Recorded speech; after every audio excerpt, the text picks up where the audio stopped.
Hey everyone, my name is Matt. Welcome to my backyard. A few weeks ago I posted a video about this new chainsaw I got here, my Steel 090.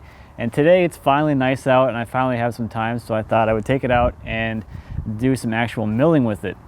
Now I'm going to compare this to my old chainsaw, my 460, to see kind of what the cut speed increase is like and all that fun stuff. So let's grab this log and start milling.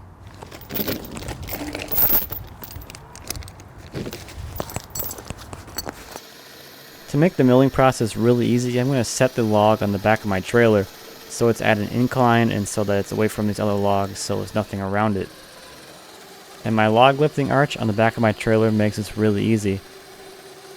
I can winch the log out of the pile and then use the arch to set the log right on the back of my trailer.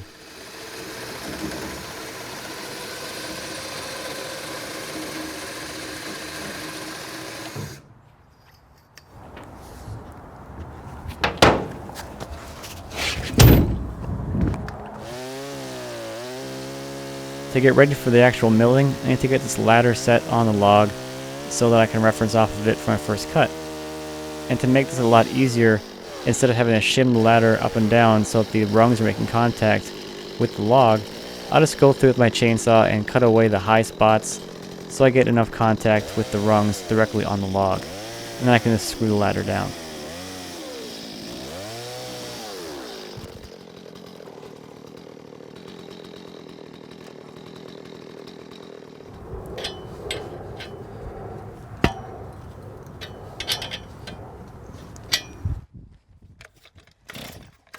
I'll make the first cut with the 460 and we'll see how this goes.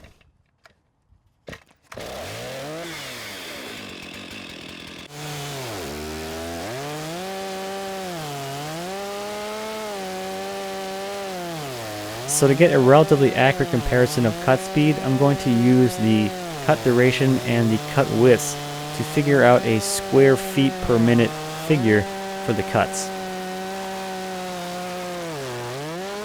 So his first cut with the 460 took 5 minutes and the average cut width of the slab was about 13 inches. So that gives me a cut speed of 2.17 square feet per minute.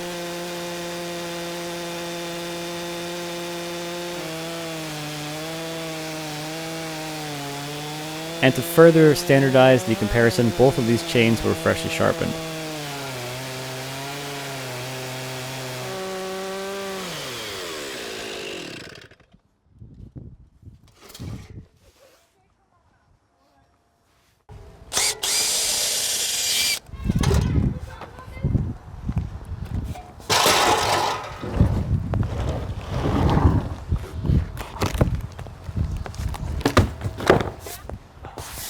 So here we have some really nice hard maple with some curl and some spalting.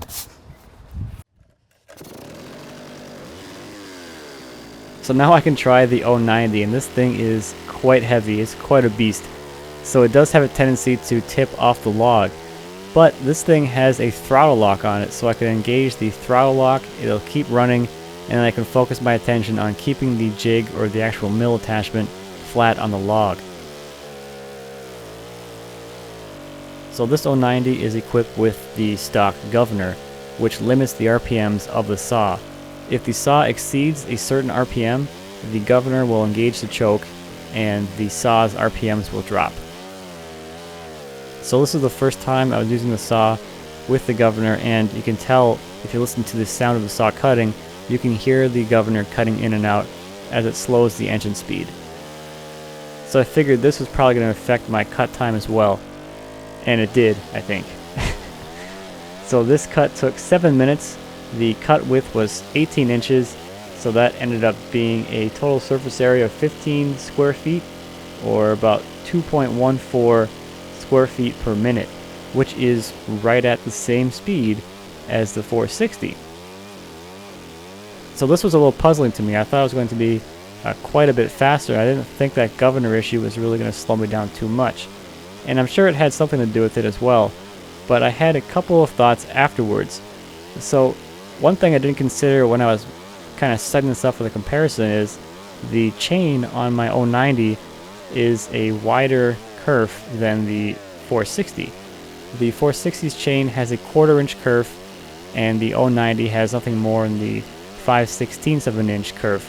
So about 25% more kerf area. So 25% more material is being removed by the saw as it's cutting. So if I factor in an additional 25% into the speed, that would give me a cut speed of 2.67 square feet per minute. So a little better. Still not as fast as I thought it would be though.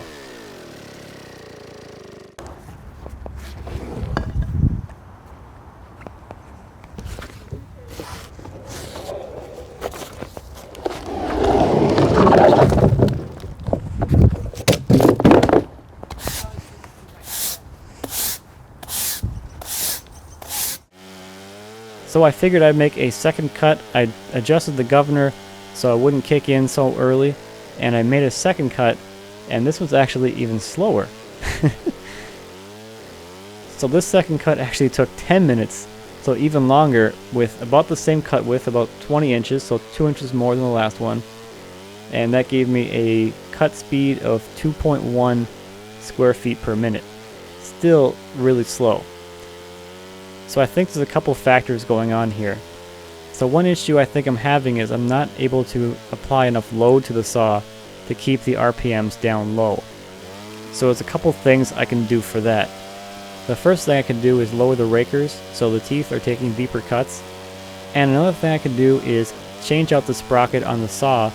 This saw is running a 7-tooth sprocket, but you can get 8 or even 9-tooth sprockets, so that'll give you a faster chain speed. And the last thing I could do, which I will be doing anyway, is putting a different chain on here that is a narrower kerf, or which is actually a standard kerf for most of today's saws. So that'll reduce the amount of material that the saw actually has to cut through. So one of the things I was curious about was how the saw would cut if the governor wasn't working or wasn't actually triggering the choke.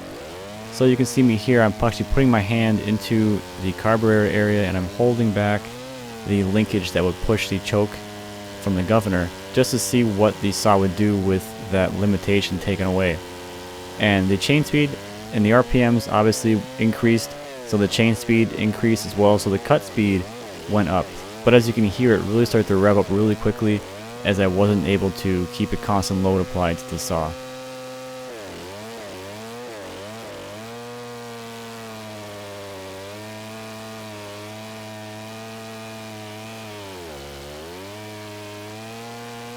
So just a few things to consider as I am diving into this chainsaw milling even more. Especially with this saw, this one has a lot more you can do as far as tuning goes, so I'll be sure to be playing around with it some more to get it cutting as perfectly as I can. But overall, I really like this saw. It's a lot of fun to use. It sounds awesome, just from that standpoint. And it just feels extremely powerful in my hands, so it is a really enjoyable experience.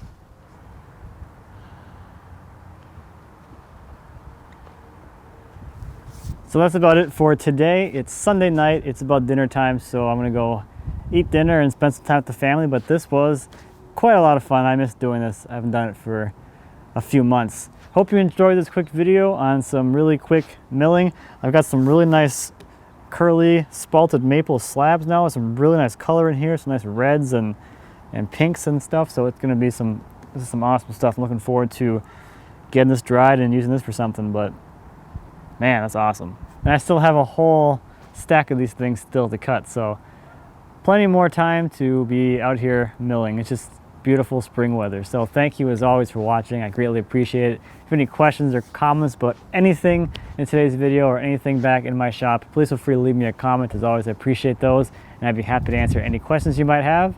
And until next time, happy woodworking.